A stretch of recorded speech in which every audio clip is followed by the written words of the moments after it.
Hi, my name is Anne, and the condition that I chose was psoriasis. So, the signs and symptoms of psoriasis are these dry patches on your skin that are called plaques, and they show up kind of all over depending on what kind of psoriasis you have.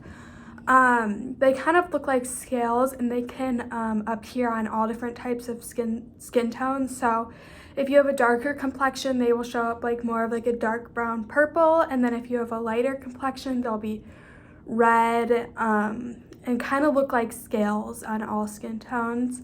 They are called plaques, and speaking of plaques, plaque psoriasis is the most common type. And plaque psoriasis appears a lot on the joints, so you'll see them on the elbows and the knees. And in a lot of cases, like on your joints, they will crack and almost cause bleeding.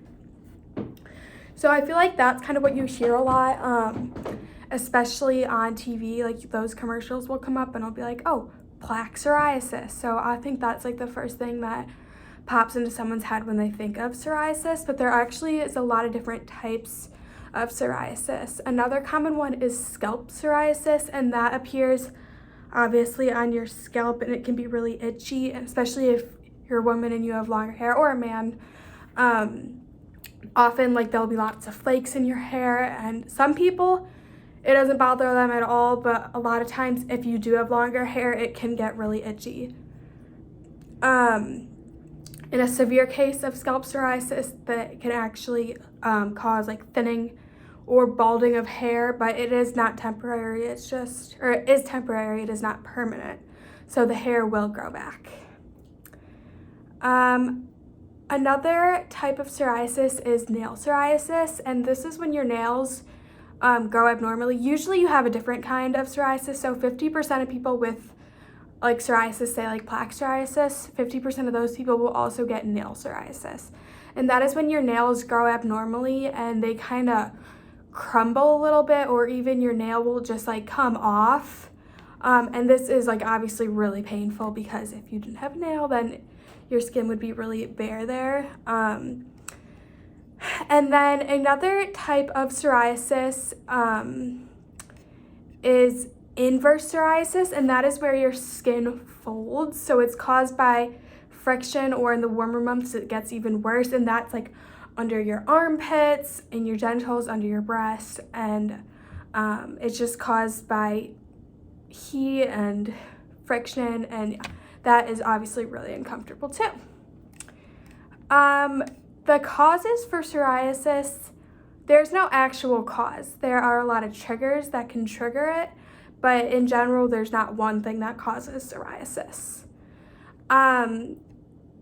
Scientists have discovered that the immune system and genetics come into play a lot with psoriasis. So if your parent or relative has psoriasis, it can get passed down to you and you're more likely to get it. But you can also get psoriasis, not genetically, but you could get immune system will trigger it, and it's just kind of like a natural response that some people have in their body is when they get sick. Like a lot of time illness, like you can get strep throat and that will trigger it, or an ear infection, bronchitis, a respiratory infection, that will also trigger bronchitis. Another trigger could be an injury, so that's like scratches, sunburn, bug bites, even like a vaccination can trigger, that's an immune response of your body to just psoriasis will pop up.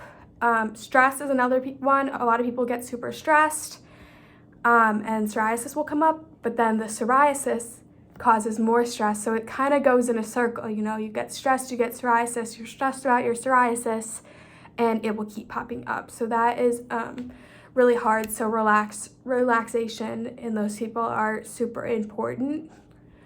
Weather is another one. Like cold weather can often make your skin super dry, and that will flare it up. Or sometimes in the winter, people aren't getting enough sun, and that will trigger it. Natural sunlight and higher humidity are better for psoriasis. Diagnostic testing. There is not, people don't always need to get tested because usually like you go to a dermatologist if this is popping up on your skin and they can just look at it and they'll be like, oh, this is psoriasis. But if it does look like it could maybe be eczema or something, they will take a skin biopsy. And basically they kind of just, it's kind of like a knife, but it's in a circle, and they'll just wedge it into your skin and then stitch that little hole up with 1 or 2 stitches and send the biopsy off to the lab where it will get examined.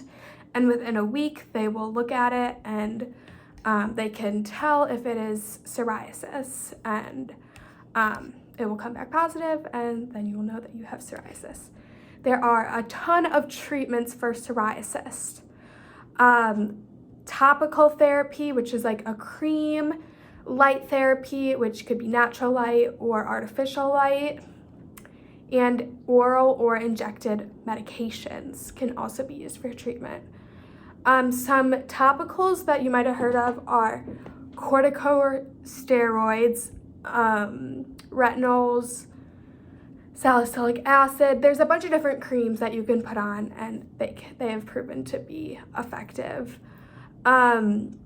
Light therapy is another one that you probably have heard of for treating psoriasis. It is usually the first treatment that someone will go to before medication. They will try light therapy, so you could go into natural sunlight and just lay out there for a few hours a day, or artificial sunlight. A lot of people will go to the tanning bed, which normally you only hear very negative things about the tanning bed. Oh no, you shouldn't do that, like you'll get skin cancer. But in some cases for psoriasis, it is necessary to go in there, and it can help.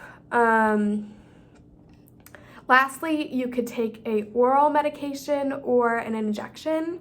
A lot of times, like when you hear psoriasis on commercials on the television, it is for an injection. And so it's like a monthly thing that you inject into your leg. And those have proven to help. Those are more modern treatments of psoriasis. And you could also take a pill, like there's steroid pills. Yeah, so that really helps. There also are some more holistic routes that people go. They can be effective for some people, but usually someone will go more of like medication or light therapies or something like that. But some people think that aloe extra cream, fish oil supplements, or Oregon grape will help. So there's no really specific diet that's going to help with psoriasis.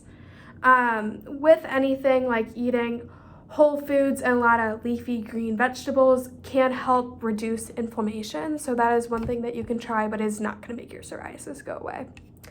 The prognosis for psoriasis is pretty good. It's not going to impact like how long you live or anything, but it is going to lessen the quality of life because you will be itchy and uncomfortable. There are periods where your psoriasis can go away with treatment, so they might go away, but it is likely that they will flare up again when triggered. It is a lifelong condition, but if you use the proper treatment, you can keep it under control.